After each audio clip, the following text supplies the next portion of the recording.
군장병 아내에게 물어봅시다. 예, 오늘이 무슨 날이죠? 예, 현충일입니다. 현충일하고 우리 교회하고 무슨 연관이 있을까? 현충일의 현자는 드러날 현, 충성 충자, 그렇죠? 예, 나라를 위해서 목숨을 바친 분들을 드러내어서 추모하는 날, 그런 날이 현충일인데, 자, 지난 6월 1일은 무슨 날이죠? 6월 1일. 그럴 줄 알았어요.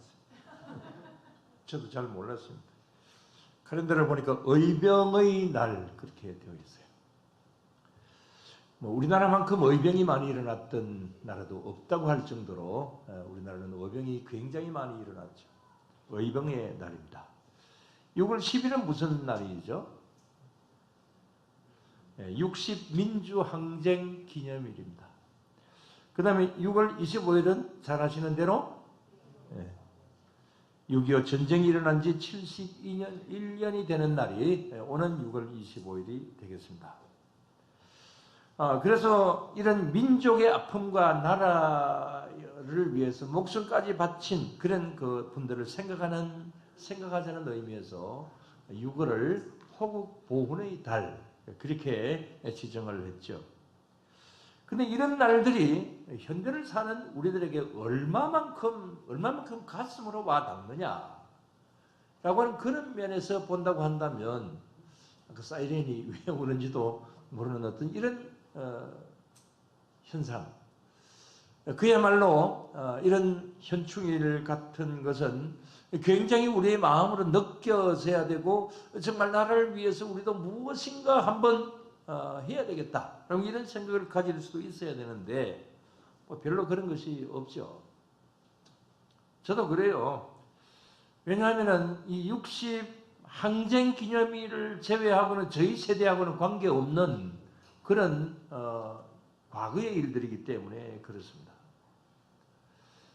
그런데 지난 목요일날, 금요일날 이제 우리 많은 곳에 있는 이 박물관을 이제 탐방을 하는 기회가 있었습니다.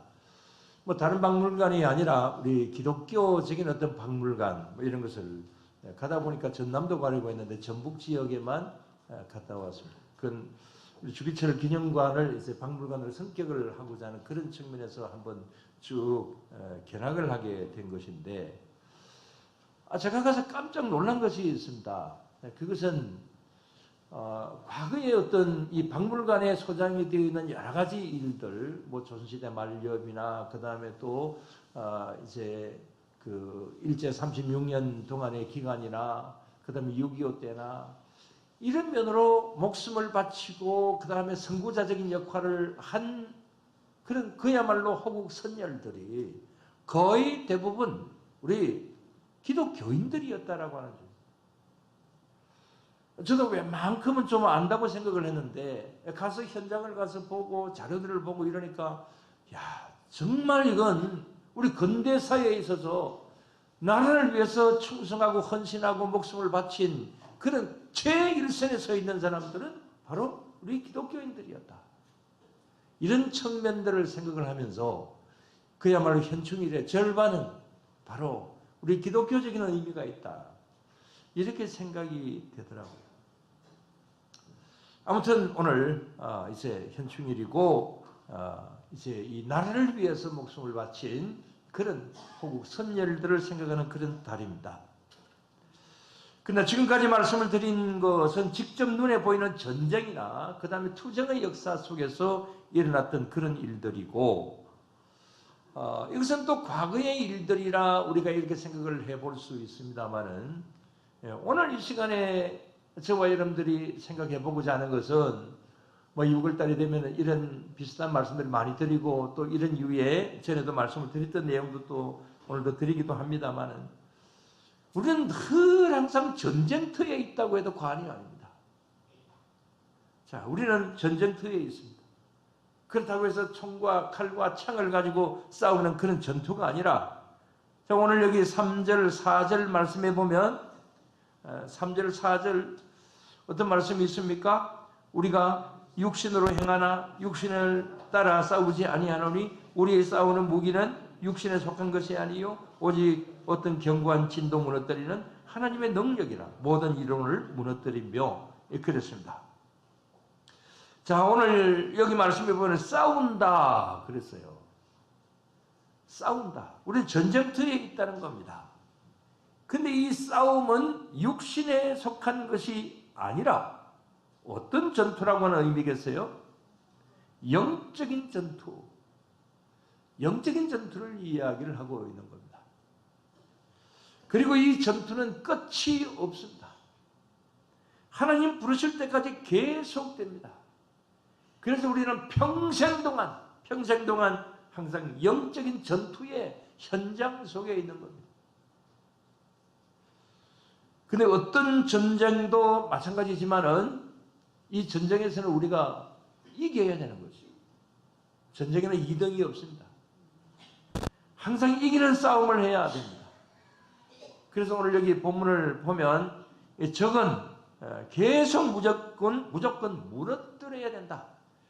오늘 여기에 이 말씀들 가운데 무너뜨린다 이런 표현들이 몇 번이나 나오는 것을 볼 수가 있죠. 그래서 우리는 무너지는 것이 아니라 우리의 적들을 무너뜨려야 된다. 그리고 우리는 세워져야 된다. 이런 이제 말씀들을 오늘 여기 전체 말씀에서 요약해서 말씀을 드릴 수가 있습니다. 그런 면에서 오늘 본문을 중심으로 해서 무너뜨려짐과 세워지는 것이다. 세워지는 것 이런 제목으로 해서 말씀을 드립니다. 그래서 먼저 말씀을 드릴 것은 항상 우리는 이기는 싸움을 해야 된다. 뭐 당연하죠. 싸움에서 지면 안 되는 거잖아요. 그래서 적은 항상 무너뜨리고 우리는 항상 세워지는 그런 하나님의 귀한 성도들이 그야말로 하나님의 정병들이 될 수 있게 되기를 주의 이름으로 축원합니다. 자, 그러면 이겨야 되는데 어떻게 하면 이길 수가 있을까? 그건 먼저 우리에게 이 적군이 있다라고 하는 사실을 우리가 인식하는 일입니다. 여러분, 우리들에게 적군이 있습니까? 이런 평화의 시대에 뭐 적군이 누구냐라고 말하는 거 참 애매모호할 수 있습니다. 근데 여러분, 우리에게 적군이 있습니까? 제일 큰 적군은 누구죠? 제일 큰 적을 우리가 주적이라고 이야기를 합니다. 주적. 우리의 주적은 누굽니까? 자, 우리 두 가지로 생각을 해봅시다. 먼저 국가적인 주적. 국가적인 주적이 어디가 국가적인 주적입니까? 어떤 신문사에서 우리 한국 중고등학생들을 대상으로 해서 설문조사를 했는데 그 중 한 가지는 이 우리 한국의 대한민국의 제1의 주적은 누구냐 이렇게 질문을 했는데 답을 어떻게 했을까요?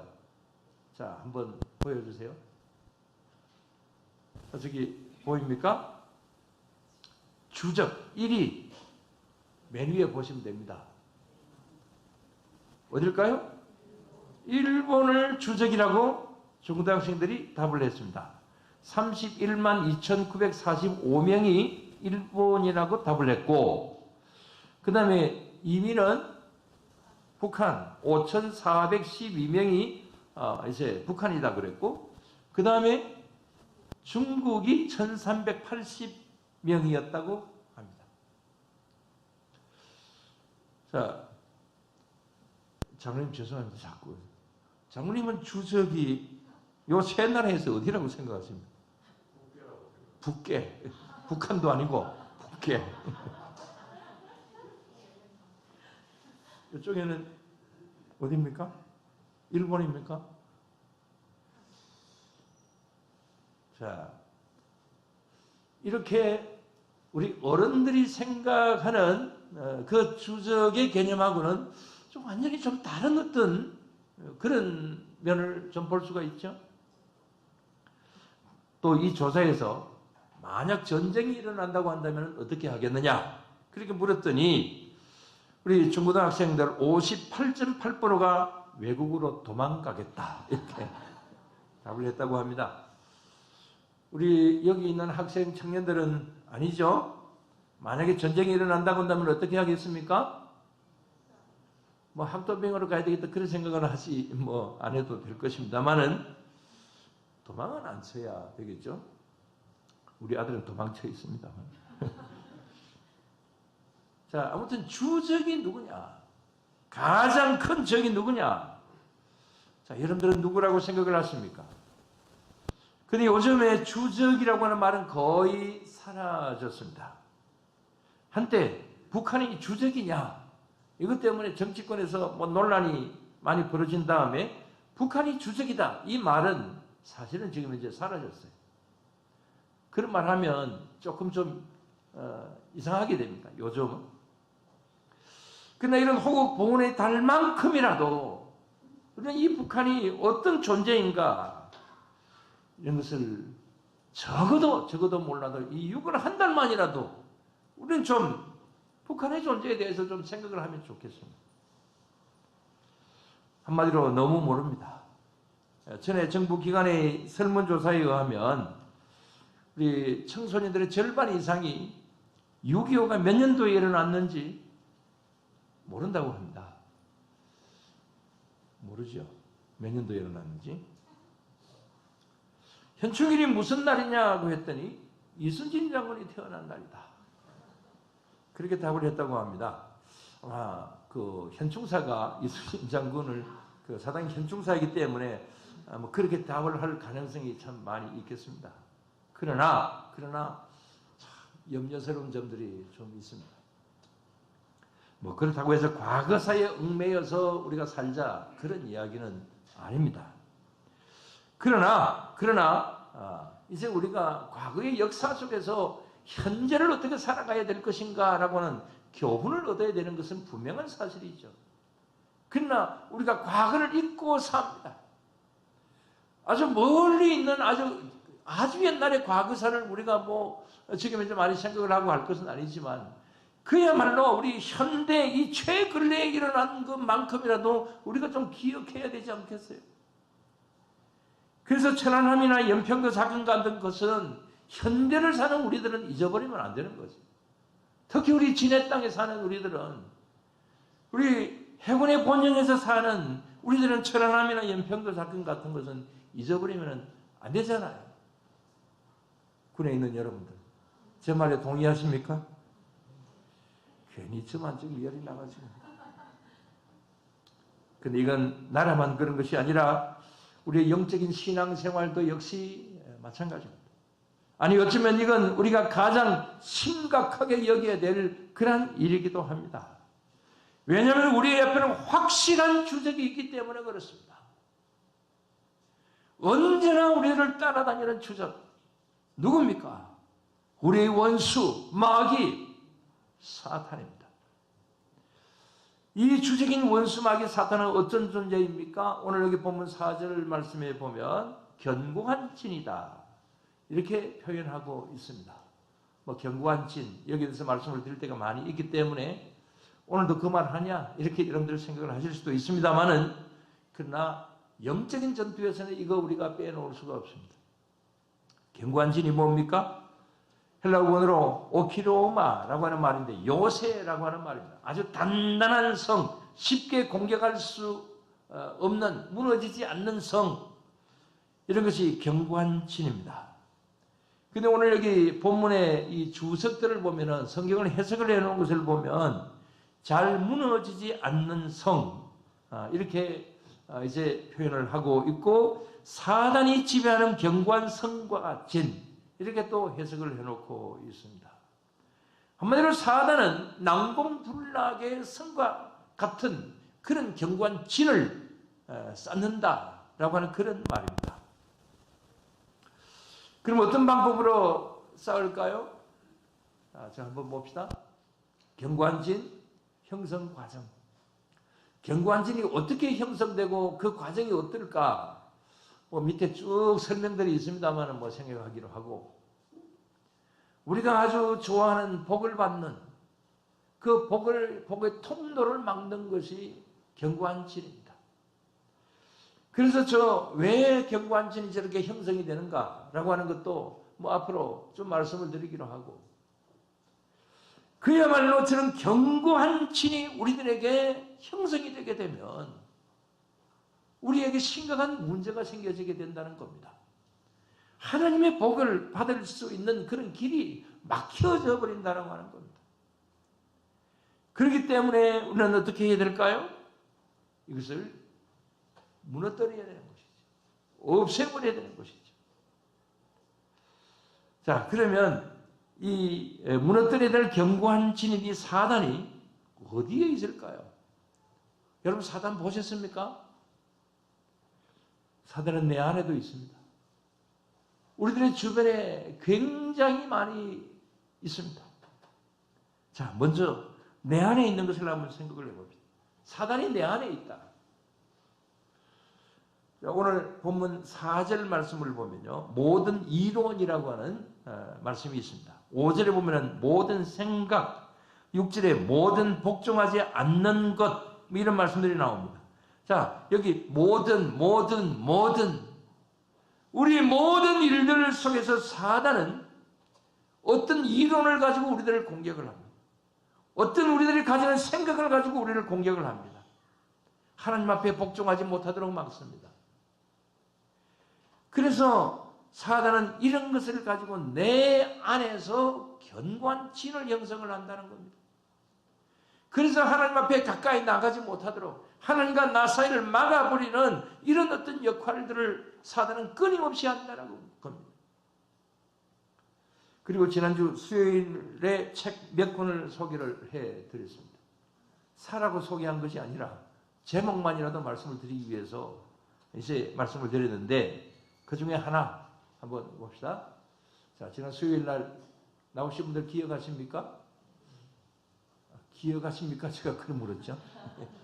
자, 기억의 공격. 자, 우리 안에 이 좋은 기억이 아니라 아주 나쁜 기억들, 이런 것이 무의식 속에 자리 잡고, 뭐 생각나는 기억도 마찬가지지만은, 자, 이런 것이 내 안에서 견고한 진을 형성을 하고, 그랬을 때에 그것이 나를 공격을 한다는 겁니다.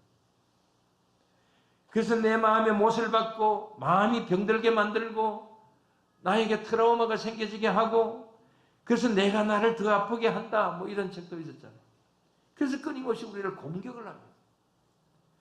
이건 일반 심리학에서나 정신분석학에서는 일반론으로 이야기를 하지만, 신앙적인 면으로 보면은 저런 것을 사단이 만든 것이고, 또 그 다음에 사단이 그런 면을 가지고 우리들을 공격을 하고 있다, 이런 면으로 생각을 해본다고 한다면 정말 참 우리는 그냥 단순하게 기억의 공격, 말 한마디로 끝날 것이 아니고 굉장히 중요합니다. 심각합니다. 이건 어느 누구든지에게 다 있습니다. 지난번에 또 이런 그림을 보여드렸습니다. 이거 자주 보여드린 것이기도 합니다만은, 자, 지금 현재 사람에게 무엇인가 자꾸 공격을 합니다. 그 공격을 하는 그런 가운데서 이제 내 안에 여러 가지 그 더러운 부분들이 많이 있습니다. 그래서 저것을 이제 다 몰아내야 되는데, 내 안에 있는 그 잘못된 어떤 그런 더러워진 어떤 부분들, 이것을 우리가 계속 가지고 있다 보면 저것이 계속 쌓이면 무엇이 되느냐? 오늘 여기 사절에 있는 것처럼 견고한 진이 되게 되는 겁니다. 그래서 저걸 어떻게 해결해야 되느냐?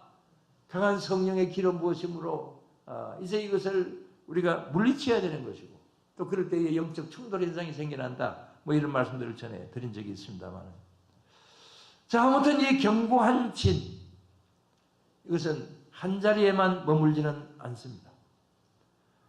우리의 병들도 뭐 전이 현상이 있는 거 뭐 잘 아시잖아요. 우리의 영적인 어떤 이런 그 면도, 이 견고한 진도 자꾸만 또 다른 면으로 전이가 되게 되는 것이죠. 자, 우리 육신의 자리에 견고한 진이 생겼습니다. 그러면 이게 마음적인 자리로 전이가 되게 됩니다. 그래서 마음이 불안해지고 걱정하게 되고, 이게 심하면 조금 전에 말씀을 드린 대로 스트레스가 되기도 하고, 그 다음에 뭐 신경성이라는 이름이 붙은 그런 여러 가지 병이 들기도 합니다. 또 이런 마음자리에 마귀가 틈을 타면 우리의 가장 깊은 곳에 있는 영적인 자리로 또 이게 전이가 되게 됩니다. 그래서 육신의 어떤 문제가 생겨지게 되면 이게 마음으로 전이 되고 또 영적인 자리로 전이 되고, 영적인 자리에서 또 어떤 문제가 생기면 이게 마음의 자리로 또 육신의 자리로 전이가 되고, 이런 어떤 일들이 끊임없이 일어나게 됩니다. 그래서 우리는 이런 면으로 조심해야 될 것이고, 이런 것을 우리가 자꾸만 이건 없애버리기 위하여서 우리가 열심으로 노력을 해야 되는 것입니다. 그러나 이게 점점 쌓여져 갑니다. 그래서 우리 한국 사회는 지금 현재 이런 쌓여져 가는 것 때문에, 이 경관진 때문에 여러 가지 문제가 많이 생겨집니다. 다른 나라들보다도 더 많은 문제가 생겨지게 됩니다. 자, 우리 국민 행복 지수가 이게 뭐 매년마다 나오는 것이기 때문에 또 소개를 해봅니다. 우리 한국은 지금 현재 세계에서 이제 우리 작년에는 행복 지수가 41위였는데 올해는 61위로 떨어졌습니다. 한 20단위로 떨어졌다고 합니다. 그러나 우리가 사는 것은 훨씬 다른 데보다도 더 편하게 살고 더 잘 살아져 갑니다. 물론 코로나 때문에 뭐 좀 약화된 부분도 있지만, 그러나 상대적으로 다른 세계 여러 나라들도 떨어졌기 때문에 상대적으로 보면 우리가 그런 면으로 많이 떨어지는 않았다고 합니다. 자, 우리는 여전히 어떤 면으로 볼 때, 경제나 이런 면으로 볼 때는 상위권에 있습니다. 그러나 자살률은 계속해서 높아져 갑니다. 인구 10만 명당 자살 26.6명, 작년 통계입니다. 그래서 13년째 세계 1위가 되어 있습니다. 여러분, 이것은 무슨 말해줍니까? 경제적인 수준은 높아지는데 행복지수는 자꾸만 떨어지고 자살률은 자꾸만 더 늘어가게 됩니다. 이유가 뭘까요? 우리 마음적인 자리의 빈곤입니다. 영적인 자리의 빈곤입니다. 그래서 우리의 영과 우리의 마음의 자리에 자꾸만 이 견고한 진이 더 강하게 형성되어 가고 있기 때문에 이런 문제들이 생겨지게 되는 거죠. 그 다음 우리 한국 사회의 심각한 문제는 중독입니다.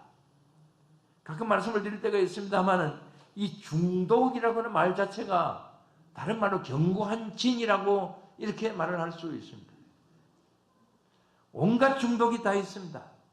그 중에서 어떤 사회학자는 말을 하기를, 현대의 새로운 사단의 무기는 인터넷 중독이다, 이렇게 말을 했어요.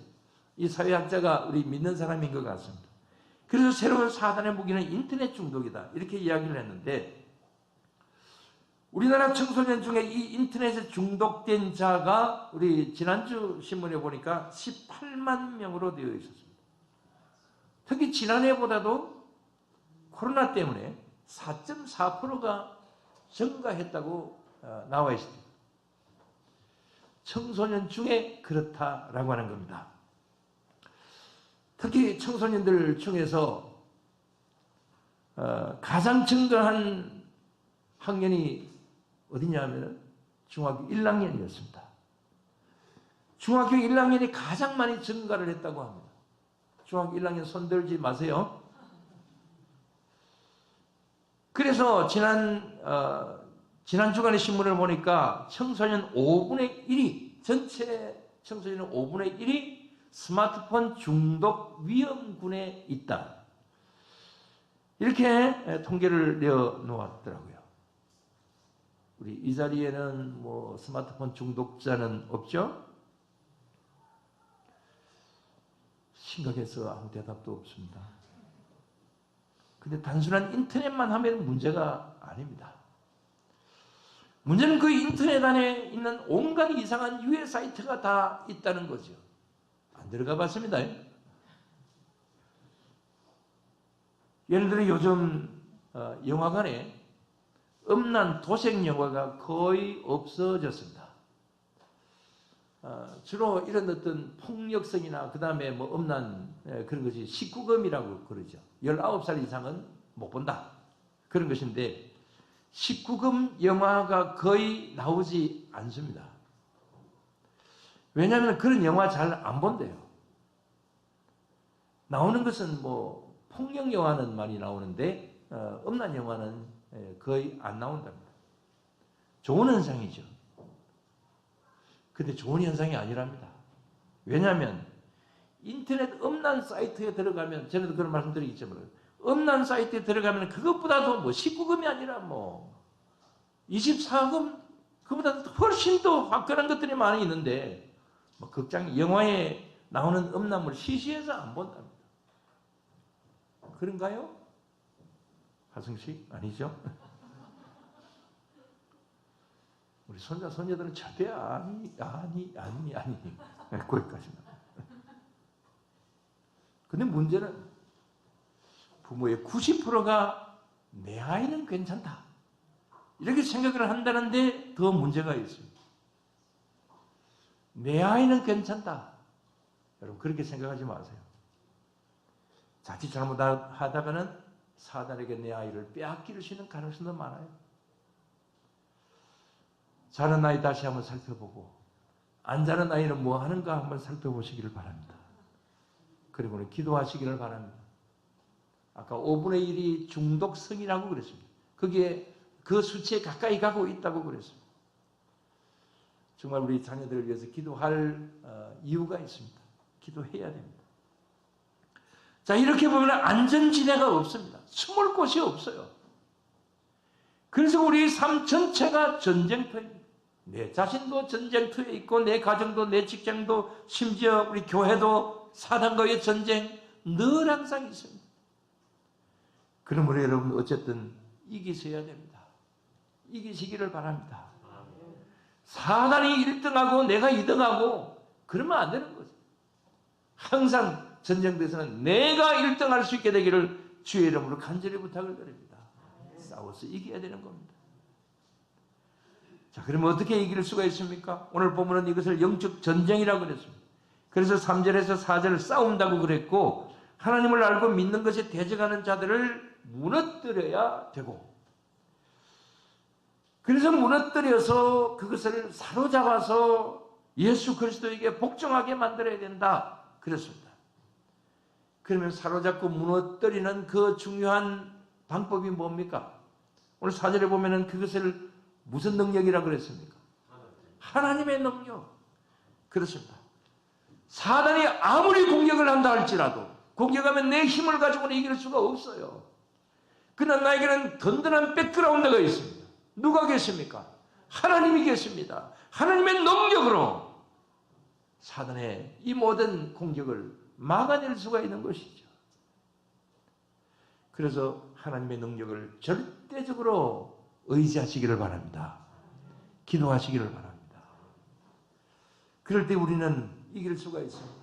그럴 때에 우리는 이 오늘 말씀에 나오는 모든 이론, 그 다음에 또 이 모든 일로 시작하는 이 모든 것을 다 우리는 밀어낼 수 있는 것이고 무너뜨릴 수가 있는 것이고 그런 가운데서 우리는 세워질 수가 있는 겁니다. 그래서 오늘 여기 8절 말씀 다 같이 한번 봅시다. 주께서 주신 권세는 너희를 무너뜨리려고 하신 것이 아니요 세우려고 하신 것이니 내가 이에 대하여 지나치게 자랑하여도 부끄럽지 아니하리라 그랬습니다. 너희를 무너뜨리려고 하는 것이 아니요 뭐 하신 것이라? 세우려고 하신 것이다. 이것은 사도 바울이 고린도 교회 교인들에게 이제 이야기하는 것이기도 한데 나에게 주신 권세로 하나님께서 나에게 주신 권세, 하나님의 능력, 성령님의 강력한 그러한 능력의 힘으로 여러분들을 다시금 세우기를 원한다. 오늘도 이 시간 주님께서는 우리들을 세워주시려고 하십니다. 잘못된 것은 다 무너뜨려 주시고 우리는 세워주시기를 원하십니다. 오늘도 이런 면으로 우리는 항상 세움받기 위하여서 무너뜨릴 것은 무너뜨리고 그래서 하나님 앞에 바로 서는 그런 우리 모두가 언제나 다 되어야 될 줄로 믿습니다. 마지막으로 다시 한번 말씀드릴 것은 우리는 영적인 전쟁터 속에 있습니다.